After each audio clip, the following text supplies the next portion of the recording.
Morning, everybody.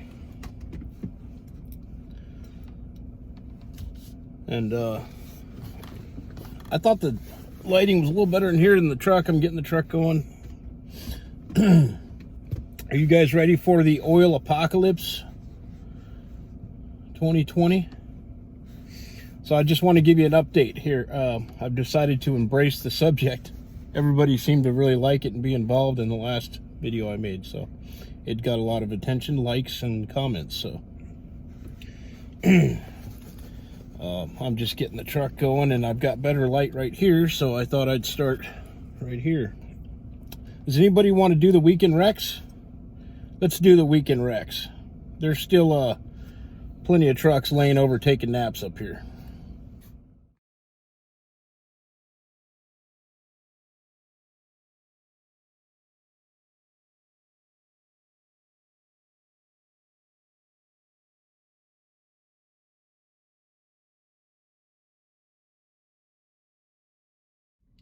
I just thought that'd be an interesting little thing to throw in there from time to time.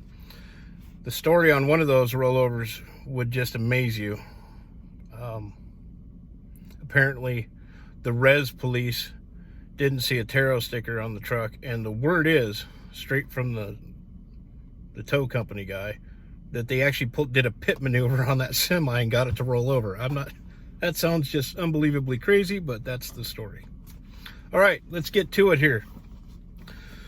Oil apocalypse.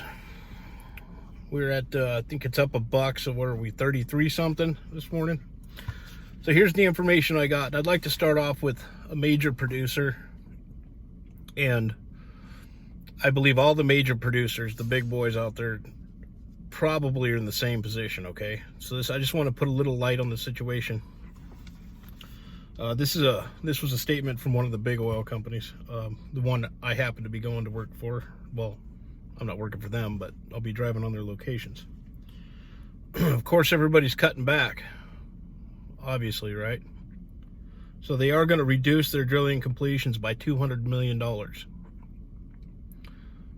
So $200 million in this business for the big oil companies isn't that drastic. It's not huge, but it is a cut. They're going to suspend all E&P operations. You know, E&P is exploration, right? Looking for new oil, drilling, whatever. But, so I've got positives and negatives. Positives are they're going to focus on the Oilfield shale and the Bakken. So the Oilfield and the Bakken, for some reason, are the easiest to keep going for them, I guess. I'm not sure, I don't know the specifics, but they're going to concentrate on them. They got 8 rigs and 3 frac crews that they're going to keep going in those locations. I know we got 3 here. Well, I don't know how many we got total in North Dakota for this company, but I know we got 3 down by me drilling, and I believe there's 2 fracs here. So they're going to keep 8 rigs and 3 fracs going. That's a positive. These in the Oilfield shale and the Bakken, he said that they are going to optimize drilling and completions, whatever that means, right? I think that's just a word for they're going to streamline the operation as best they can to not have any overtures. That's how I would address that. Now here's an important part, okay? I think that these big oil companies are prepared for this. I think they've been going through it enough that they're prepared. And this is why I say that.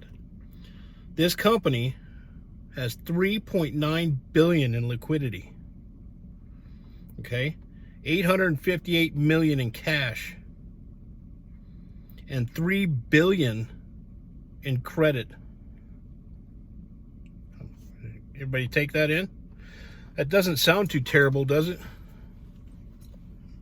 Okay, I look at that as a plus. I look at that as a company that's doing okay. They got their ducks in a row. So then that would bring me to the past 24 hours and what all my phone calls came up with. So I spent a year waiting for these rigs to come down.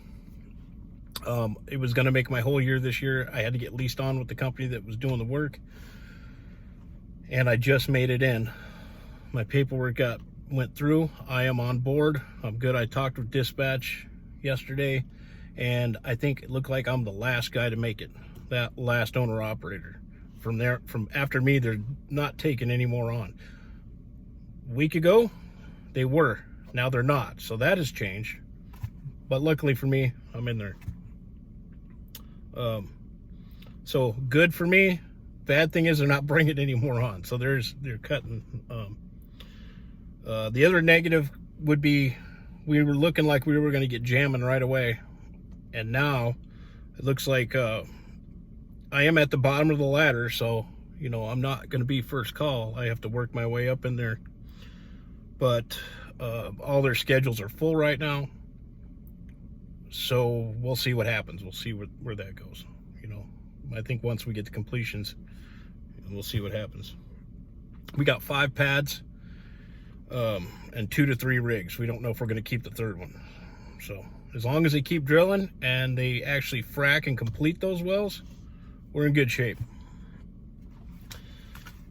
If they decide to halt completions and they just drill the holes and sit on the pads for a year, so it's drilled but not completed, that's not a very good thing. But if they actually go to completions and get the well producing, we'll be in really good shape. So that's the news. I wanted to give you just a little of an insight to how the oil companies are doing, because most people out there might have you believe that it's terrible, they're shutting everything down, everybody's losing money, companies are going out of business. Well, there's the big companies, I think, are not at all in that position. They will be making cuts, but I think they've put themselves in a good position to weather this kind of an event. And then, of course, just kind of keep you up to date on how things are looking for me and what I find out.